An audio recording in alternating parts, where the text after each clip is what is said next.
கடிகாரத்தை பார்த்தான். நேரம் சரியாக விடியக்காலை 4 மணியானது. அவன் அம்மா அவனை குளித்து விட்டு கிளம்ப சொல்லி அவளும் கிளம்பினா.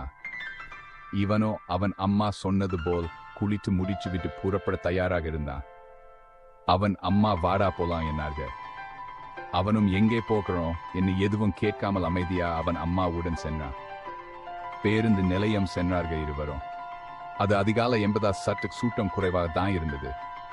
திருவண்ணாமலை பேருந்தில் ஏறி 2 திருவண்ணாமலை என்று சொன்னால் அவன் அம்மா.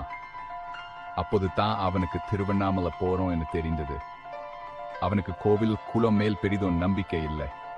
பெரிதாக கோவிலும் போக மாட்டான். இருப்பினும் அவன் அம்மாவுக்காக எதுவும் பேசாமல் அமைதியா வந்தான். ஒரு 4 மணி நேர பயணத்துக்கு பிறகு திருவண்ணாமலை வந்து சேர்ந்தார்கள். அண்ணாமலையார் கோவிலுக்கு சென்ன சாமியை வழிபட்டு பின் கிரிவலப்பாதை வந்தடைந்தது. கிரிவலம் சுத்த ஆரம்பித்தனர். அப்படி கிரிவலம் வரும்போது ஒரு மரத்தடியில் அமர்ந்து ஓய்வெடுத்துக் கொண்டிருந்தார்கள். அப்போது அவ்வழியா வந்த சித்தர் ஒருவர் அவர்களுக்கு அருகாமையில் அமர்ந்தார். அவரையும் இவன் அம்மா சாப்பிட கொஞ்சம் சாப்பாடு கொடுத்தார்கள்.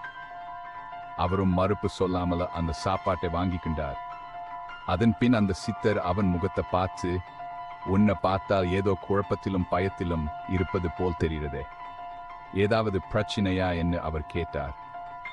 அதுக்கு அவன் அம்மா அந்த கனவை பற்றி அவரிடம் சொல்ல ஆரம்பித்தார். அவர் சொல்வதை முழுதும் கேட்டுக்கிட்டிருந்தார் அந்த சித்தர்.